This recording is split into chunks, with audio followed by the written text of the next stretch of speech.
بسم اللہ الرحمن الرحیم۔ میرا نام انیکا ہے۔ میں اپنے والدین کے گھر میں بہت خوش تھی۔ اس چھوٹے سے گھر کی ملکہ تھی۔ میں بہت حسین تھی اور ہر وقت خوش رہتی تھی، جس کی وجہ سے میرے حسن کو چار چاند لگے ہوئے تھے۔ میری زندگی مکمل تھی اور یہی میری خوشی تھی۔ میرے والدین مجھ سے بے حد محبت کرتے تھے، میری ہر خواہش پوری کرتے تھے۔ ان کے پاس اتنا پیسہ نہیں ہوتا تھا، لیکن پھر بھی میری خواہش پوری کرنے کے لیے میرے والدین جیسے تیسے کر کے پیسے جمع کر لیتے تھے۔ انہوں نے مجھے اچھی سی تعلیم دلوائی، لیکن جتنا میں خوش تھی اتنے میں میرے والدین اداس رہتے تھے میرے بھائی کی وجہ سے۔ مجھ سے ان کی اداسی دیکھی نہیں جاتی تھی۔ میں ان کو خوش کرنے کے لیے اور خوشی کا مظاہرہ کرتی تھی اور ان سے باتیں کرتی تھی، لیکن وہ تو بھائی کو بھولنے کے لیے تیار ہی نہیں تھے۔ میرے بڑے بھائی، جن کا نام سفیر تھا، انہوں نے کام ہی ایسا کیا تھا کہ میرے والدین اپنی زندگی سے مکمل طور پر لطف اندوز ہو ہی نہیں پا رہے تھے۔ سفیر بھائی ان کے اکلوتے بیٹے تھے، ان کے بڑھاپے کا سہارا تھے، لیکن ان کے بڑھاپے سے پہلے انہیں دھوکہ دے گئے، وہ بھی ایک لڑکی کی خاطر۔ میں جب 12 سال کی تھی تو سفیر بھائی، جن کی عمر اس وقت 22 سال تھی، کسی لڑکی سے نکاح کر کے گھر لے آئے، لیکن میرے والدین نے اس لڑکی کو بہو تسلیم نہیں کیا۔ اس بات کو لے کر گھر میں کافی دن جھگڑا چلتا رہا۔ مجبور ہو کر سفیر بھائی اپنی بیوی کو لے کر الگ ہو گئے اور پلٹ کر خبر نہ لی۔ میرے والدین اسی وجہ سے اداس رہنے لگے تھے۔ میں ہمیشہ سوچتی رہتی تھی کہ آخر میرے والدین نے اس لڑکی کو قبول نہیں کیا۔ کتنا اچھا ہوتا کہ وہ بھائی کی خوشی کی خاطر اس لڑکی کو قبول کر لیتے تو ہمارا گھرانہ مکمل ہوتا، اور جو تھوڑی بہت اداسی میرے والدین کے چہروں پر تھی وہ بھی نہ ہوتی۔ لیکن میرے والدین جہاں دیدہ تھے، انہوں نے لڑکی کو کیوں قبول نہیں کیا، یہ راز مجھ پر ان کی موت کے بعد آشکار ہوا۔ وہ ایسا راز تھا جس کے پردہ اٹھنے سے میری روح تک لرز گئی کہ وہ لڑکی آخر کیا چیز تھی۔ یوں 8 سال گزر گئے اور میری عمر 20 سال ہو گئی۔ میں اپنے والدین کے گھر میں خوشیوں بھری زندگی گزار رہی تھی۔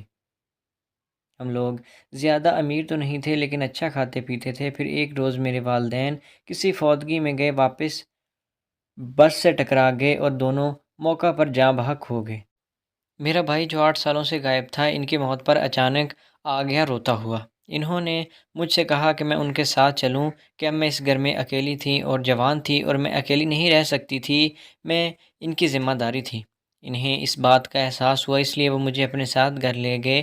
میں نے ان سے بہت کہا کہ میں ادھر سے نہیں جانا چاہتی، اپنی بیوی کو لے کر یہاں آ جائیں، لیکن انہوں نے یہ گھر چھوڑ دیا۔ میں نے کہا بھلے یہ گھر زیادہ بڑا نہیں، لیکن اس میں میرے والدین کی یادیں ہیں، میں یہاں سے نہیں جانا چاہتی۔ تو انہوں نے کہا ایک نہ ایک دن تو لڑکی کو اپنا گھر چھوڑنا ہی ہوتا ہے۔ مجبوری میں ان کے ساتھ دوسرے شہر آ گئی۔ میرے والدین کا گھر حیدرآباد میں تھا اور میرے بھائی کا گھر کراچی میں تھا۔ میرے تصور میں ایک چھوٹا سا گھر تھا، لیکن جب میں بھائی کے گھر آئی تو یہ گھر اچھا خاصا بڑا اور ہر آسائش موجود تھی۔ میں گھر کو دیکھ کر حیران ہو گئی تھی کہ آخر بھائی کے پاس اتنا پیسہ کہاں سے آیا جو انہوں نے اتنا اچھا گھر بنا لیا۔ کچھ دن میں نے نوٹ کیا کہ یہ لوگ کھاتے پیتے بھی بہت اچھا تھے۔ میری بھابھی میرے آنے سے خوش نہیں تھی۔ میں نے ان کی باتیں سنی تو وہ بھائی سے کہہ رہی تھی کہ تم سے کیوں یہاں اٹھا کر لائے ہو، وہ کسی رشتہ دار کے پاس پھینک دیتے۔ میرے بھائی نے کہا یہ میری ذمہ داری ہے، اس کا اب میرے سوا دنیا میں کوئی رشتہ دار نہیں، تو کس کے بھروسے اسے رشتہ داروں کے پاس نہیں چھوڑ سکتا، اور کون سا ایسا رشتہ دار ہے جو اسے رکھے گا۔ بھابھی کی بات سن کر مجھے بہت دکھ ہوا۔ خیر میں نے اپنا دل گھر کے کاموں میں لگا دیا۔ والدین کی موت کی وجہ سے میرا دل بہت اداس تھا۔ اس کے برعکس بھائی صرف پہلے دن ہی روتا رہا اور پھر اس کی زندگی معمول میں آ گئی، اور میں حیران تھی وہ اتنی جلدی اس بات کو کیسے بھول گیا۔ وقت کے ساتھ ساتھ میں بھی سنبھل گئی۔ میں نے ایک بات نوٹ کی تھی کہ میرے بھائی اور بھابھی کو میری ذات میں کسی قسم کی دلچسپی نہیں تھی اور نہ ہی ان کی کوئی اولاد تھی، لیکن میرے بھائی بھابھی پر فریقہ تھے۔ مجھے بھی بھابھی کچھ خاص پسند نہیں تھی۔ یہ عورت تھی جس کی وجہ سے بھائی نے میرے والدین کا دل دکھایا اور انہیں چھوڑ کر چلا آیا، اور وہ اس کے لیے تڑپتے رہ گئے یہاں تک کہ دنیا سے ہی چلے گئے۔ تو کیسے میں اس عورت کے لیے اپنے دل میں نرم گوشہ رکھ سکتی تھی؟ ہم دونوں کے مابین سارا دن کوئی بات نہیں ہوتی تھی۔ میں سارا دن کچن میں گری رہتی تھی، سارے گھر کا کام کرتی۔ مجھے کام کرتا دیکھ کر بھابھی نے کام والی نوکرانی کو چھٹی دے دی تھی۔ مجھے کام کرنے میں کوئی مسئلہ نہیں تھا، میں ویسے بھی چاہتی تھی کہ میرا دھیان بٹا رہے۔ میں کھانا بنا دیتی تو بھابھی بھائی کے لیے سری پائے بناتی اور کہتی کہ الیکشن کی تیاری رکھنا۔ مجھے بہت عجیب سا محسوس ہوتا کہ جو کھانا میں بناتی ہوں وہ بھابھی بھائی کو نہیں دیتی۔ میرے کھانا بنانے کے بعد وہ بھائی کے لیے سیرے پائی بناتی اور روزانہ یہی کہتی کہ الیکشن کی تیاری رکھنا۔ میں سوچ رہی تھی کہ کون سے الیکشن؟ کیا پتہ بھائی کے آفس میں کوئی الیکشن ہو رہا ہو جہاں وہ کام کرتا ہے۔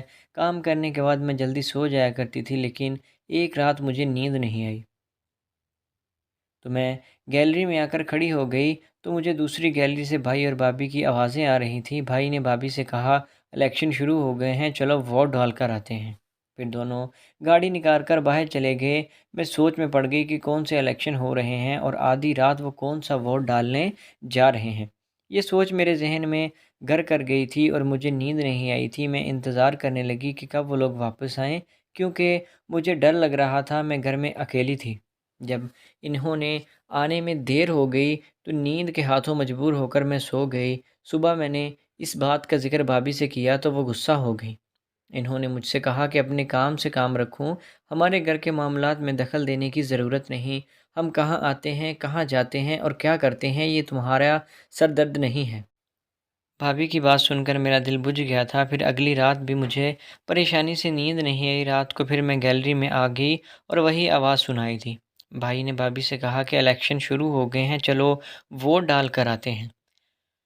وہی ایک جملہ دہرایا جو کل دہرایا تھا، بالکل ویسے ہی، اور دونوں گاڑی میں بیٹھ کر روانہ ہو گئے۔ پہلے تو مجھے لگا کہ یہ اتفاق ہے، لیکن میں نے نوٹ کیا کہ اب یہ روز ہی ہونے لگا تھا، شاید میرے آنے سے پہلے بھی ہوتا رہا ہوگا، لیکن میں سو جاتی تھی۔ میں روزانہ گیلری میں آتی اور روزانہ وہی ایک جملہ دہرایا جاتا اور دونوں باہر نکل جاتے۔